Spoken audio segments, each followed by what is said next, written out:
आज का टॉपिक है इंट्रो ऑफ पॉलिनोमियल्स। ये क्लास 9 के लिए भी और क्लास 10 के लिए भी है। देखिए जो क्लास 9 में है वे इसको अच्छी तरह समझेंगे और जो क्लास 10 में है वो इसको रिकॉल कर लेंगे, रिवीजन कर लेंगे, जिससे उनका चैप्टर टू और बेटर प्रिपरेशन में आ सके। ओके, तो चलिए पॉलिनोमियल्स को देखते हैं। पहले पॉलिनोमियल्स क्या है। पॉलिनोमियल्स दो चीजों से मिलकर बनता है। पहला है कांस्टेंट और दूसरा है वेरिएबल। ओके, कांस्टेंट और वेरिएबल। तो पहले हम दोनों को समझेंगे कांस्टेंट और वेरिएबल क्या क्या होते हैं। तो कांस्टेंट क्या है? जो हमेशा वैल्यूएबल रहे, यानी कि जिसकी वैल्यू आज जो है वो हमेशा उसकी वैल्यू उतनी रहे। इसमें कौन कौन आते हैं? जितने भी हमारे इंटीजर्स होंगे, होल नंबर होंगे, वे सभी क्या होते हैं? कांस्टेंट होते हैं। 1 2 3 या -1 -2 -3, ये सभी क्या है? कांस्टेंट है। इनकी वैल्यू जितनी यूपी में है उतनी ही दिल्ली में होगी और जितनी दिल्ली में उतनी ही अमेरिका में होगी। तो ये सभी क्या है? कांस्टेंट है। अब बात करते हैं वेरिएबल की। वेरिएबल की होती है वेरिएबल ही होते हैं, इनकी अपनी कोई वैल्यू नहीं होती। जैसे x y z, ये इनको हम लेट करते हैं हमेशा। तो देखिए x की वैल्यू किसी क्वेश्चन में आप देखते हैं, किसी पॉलिनोमियल्स में वहां इसकी वैल्यू 3 पाएगी, तो कहीं 200, कहीं 500, कहीं 2000, यानी कुछ भी हो सकती है इनकी वैल्यू। इनकी कोई अपनी वैल्यू नहीं होती, एक दूसरे की वैल्यू कभी कुछ कभी कुछ। सो इनको हम वेरिएबल बोल देते हैं और इन दोनों को मिलाकर क्या बनता है? पॉलिनोमियल। ओके, अब इसके बाद टाइप्स ऑफ पॉलिनोमियल्स। पॉलिनोमियल के टाइप, नंबर 1 है हमारा लीनियर, नंबर 2 है क्वाड्रेटिक और नंबर 3 है क्यूबिक। देखिए लीनियर, क्वाड्रेटिक एंड क्यूबिक, ये 3 टाइप के आपके पॉलिनोमियल्स हैं। Linear polynomials, quadratic polynomials and cubic polynomials. फिर बात करते हैं हम इनकी स्टैंडर्ड फॉर्म की, कि इनकी स्टैंडर्ड फॉर्म क्या होती है। देखिए स्टैंडर्ड फॉर्म लीनियर की होगी ax plus b, clear. Next quadratic की होगी ax² plus bx plus c, और जो हमारा क्यूबिक है उसकी फॉर्म होगी ax³ plus bx² plus cx plus d। तो ये इनकी स्टैंडर्ड फॉर्म है, क्लियर है। अब बात करते हैं इनके एग्जाम्पल्स की। तो इनके एग्जाम्पल्स में मैंने बताया था पॉलिनोमियल्स हमेशा कांस्टेंट और वेरिएबल से मिलकर बनता है। अब देखिए इन दोनों की हेल्प से ही हम इनकी प्रिपरेशन करेंगे, इनको प्रिपेयर करेंगे, इनको बनाएंगे। तो देखते हैं ax/b, यानी कि a और b क्या है? आपके कांस्टेंट है। तो कांस्टेंट में आप कुछ भी मान ले, a की जगह आप 2 मान लीजिए और x प्लस b की जगह आप 3 मान लीजिए। तो ये आपका हो गया लीनियर पॉलिनोमियल। नेक्स्ट है क्वाड्रेटिक। क्वाड्रेटिक को आप a की जगह आप 2 मान लीजिए, x², b की जगह आप क्या मान लीजिए? 5x और c की जगह आप 7 मान लीजिए। तो ये आपका क्या बन गया? Quadratic polynomials. नेक्स्ट है क्यूबिक पॉलिनोमियल्स। क्यूबिक पॉलिनोमियल्स होता है हमारा ax³ bx² cx plus d। So a की जगह आप 3x³ plus 4x² plus 5x plus 7। तो ये आपकी क्या फॉर्म हो गई?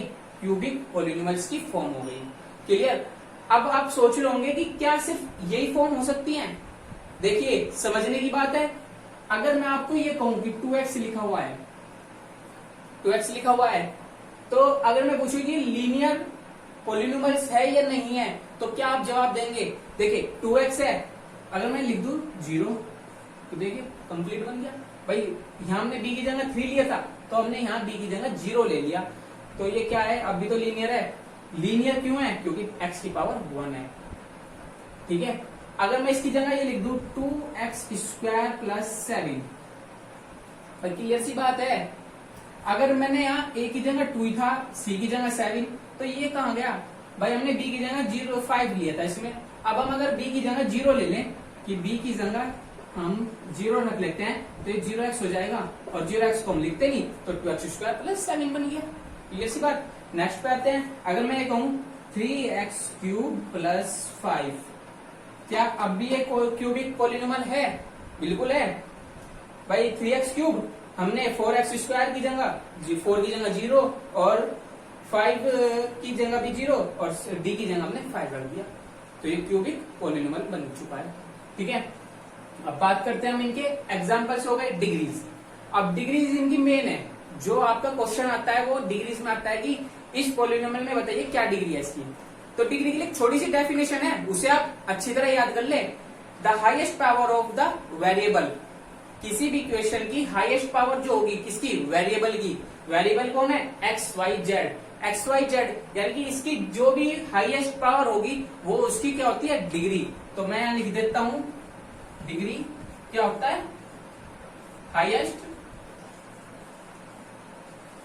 Power of variable. ठीक है, समझ लीजिए अच्छी तरह। डिग्री कौन है, हाईएस्ट पावर ऑफ वेरिएबल। इसमें से क्वेश्चन जरूर आता है डिग्रीज में से कि डिग्री बताइए इस पॉलिनोमियल की।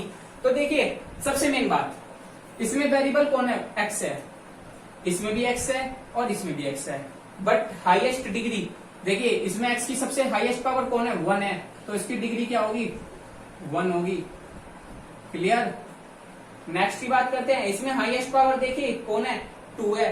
तो क्वाड्रेटिक पॉलिनोमियल में हाईएस्ट डिग्री कितनी होगी, 2। तो क्वाड्रेटिक की कितनी होगी, 2 होगी डिग्री हमेशा। क्यूबिक में हाईएस्ट पावर कौन है, 3। तो सिंपल सी बात है, इसमें भी डिग्री कौन है, 3 है। तो किसी भी पॉलिनोमियल को आप देखकर पहचान सकते हैं कि इसकी डिग्री क्या है, और उसे आप बता सकते हैं कि वो लीनियर है, क्वाड्रेटिक है या फिर क्यूबिक है। क्लियर सी बात है। चलिए अब बात करते हैं कोफिशिएंट। कोफिशिएंट के लिए आपको हिंदी में बताता हूं, कोफिशिएंट को क्या बोलते हैं हिंदी में, कोफिशिएंट को बोलते हैं हिंदी में, समझ लीजिए, गुणांक या गुणा का अंक, नंबर ऑफ मल्टीप्लीकेशन।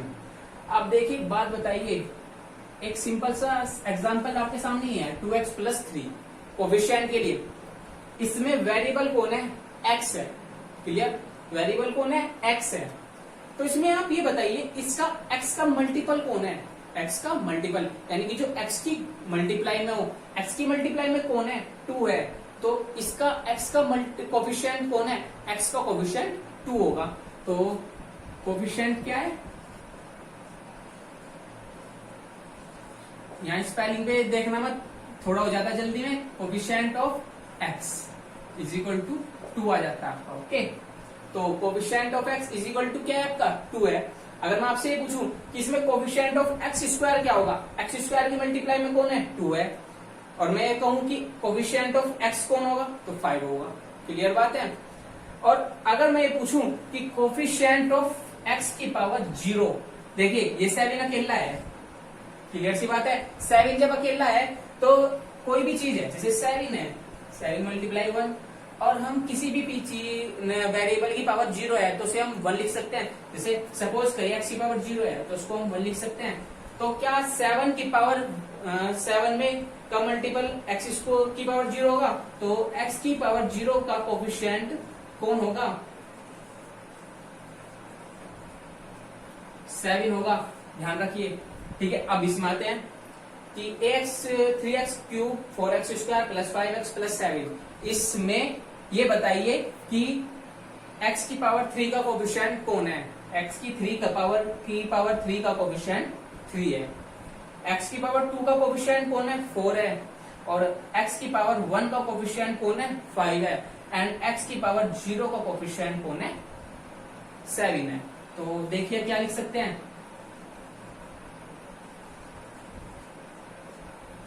3 एंड ये कोफिशिएंट कौन है, x² का, तो 4 है। और x की पावर 1 का कौन है, 5 है। और x की पावर 0 का कोफिशिएंट कौन है, 1, 7 है। तो ये बात आप समझ चुके कि कोफिशिएंट क्या होता है। कोफिशिएंट कौन होता है, जिस वेरिएबल की आपसे पूछा जाए उसके मल्टीप्लाई में जो नंबर होगा वो आपका कोफिशिएंट होगा। चलिए अब बात करते हैं कोफिशिएंट के बाद जीरोस की। जीरोस क्या होते हैं, जीरोस जैसे एग्जांपल में हमने 2x + 3 लिया, क्या लिया, 2x + 3। मैं इसको रफ कर देता हूं। अगर आपको ये किसी पेपर पे नोट करना है तो आप वीडियो पॉज करके कर सकते हैं। ओके, चलिए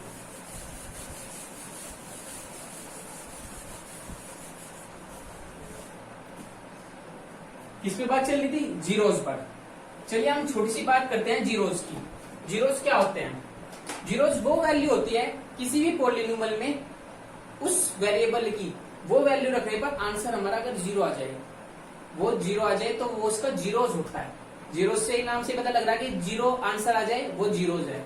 जैसे देखिए 2x प्लस 3 है, 2x प्लस 3 है। अगर 2x प्लस 3 का हमें जीरो निकालना है तो हम क्या करेंगे? सबसे फर्स्ट वर्ड जीरो के इक्वल लिखेंगे। जीरो के इक्वल लिखने के बाद क्या हम ऐसे लिख सकते हैं? 2x is equal to minus 3। Rearrange कर देते हैं हम इसको। 2x is equal to minus 3, x is equal to minus 3/2। तो मैं क्या ये कह सकता हूं कि x की वैल्यू माइनस 3/2 आई, तो क्या x का जीरो माइनस 3/2 है? माइनस 3/2 है तो क्या ये वाले जो वैल्यू आई आपकी, अगर आप इस इक्वेशन में रखेंगे तो आपकी वैल्यू जीरो आ जाएगी।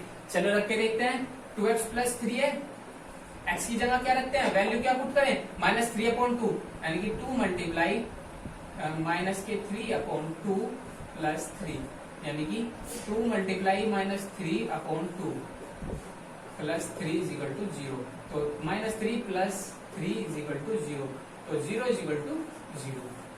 तो देखिए इससे क्या पता लगता है? किसी भी पॉलिनोमियल का अगर कोई जीरो है तो वो वह वैल्यू है जो उसमें पुट करने पर उसका आंसर जीरो दे दे, वो उसका जीरो बोला जाएगा। क्लियर सी बात है। चलिए ऐसे ही इनके भी पॉलिनोमियल के जीरोस निकलेंगे, ऐसे ही हम फाइंड कर सकते हैं। नेक्स्ट होगा हमारा नॉन पॉलिनोमियल। ये मोस्ट इंपोर्टेंट क्वेश्चन है कि नॉन पॉलिनोमियल क्या है। हमने पॉलिनोमियल पढ़ लिया है कि पॉलिनोमियल क्या था भाई, कोफिशिएंट और वेरिएबल को मिलाकर हमारा पॉलिनोमियल बन जाता है। बट नॉन पॉलिनोमियल कौन है? नॉन पॉलिनोमियल के लिए मैं थोड़ा सा आपको समझाना चाहूंगा।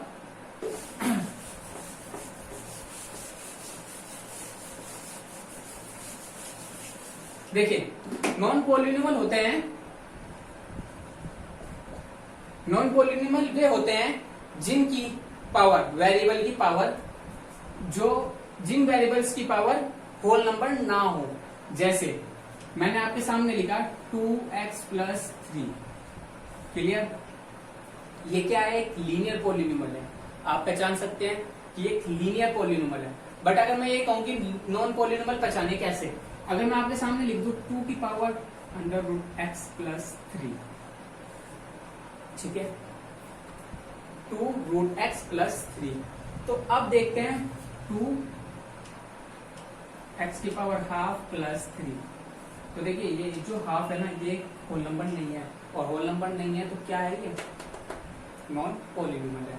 क्या मैं ऐसे लिख सकता हूँ 2x की पावर माइनस 2 प्लस 3। x की जो x वेरिएबल है इसकी पावर माइनस 2 है, जो कि एक होल नंबर नहीं है, ये एक इंटीजर है। क्योंकि इंटीजर और होल नंबर मैंने पिछली क्लासेस में पढ़ा चुका हूँ, उनमें आप चेक कर लीजिए, अच्छी तरह बताया हुआ है कि होल नंबर और नेचुरल नंबर, इंटीजर्स, ये सभी बता चुका हूँ मैं। तो जो ये इंटीजर है, x की पावर इंटीजर है, ना कि एक होल नंबर है। और जब होल नंबर नहीं है तो ये क्या होगा? एक नॉन पॉलिनोमियल होगा। क्योंकि पॉलिनोमियल होने की फर्स्ट कंडीशन ही यही है कि जो उसमें वेरिएबल होगा उसकी पावर होल नंबर होनी चाहिए, ना कि कोई integer, negative integer. Sorry, positive integer हो सकता है बट निगेटिव इंटीजर नहीं हो सकता। क्लियर है? जैसे मैंने लिखा 3x की power minus 3 plus 2x square plus 5x plus 7। सो अब जो यहाँ x है, क्या है? x की पावर माइनस 3 है, और जो कि माइनस 3 एक निगेटिव इंटीजर है, होल नंबर नहीं है। अब होल नंबर नहीं है तो हम यहाँ से देखकर इसे बता सकते हैं कि नॉन पॉलिनोमियल है। ओके, क्लियर है बात? चलिए बस आज का इतना ही था। अगर आपको कोई डाउट हो, कोई परेशानी हो, कोई प्रॉब्लम में सॉल्यूशन नहीं आ रहा हो तो कमेंट बॉक्स में, डिस्क्रिप्शन में हमारा व्हाट्सएप ग्रुप है, उसका लिंक दिया हुआ है, या मेरे व्हाट्सएप नंबर पर आप डाउट क्लियर कर सकते हैं। ओके, चलिए।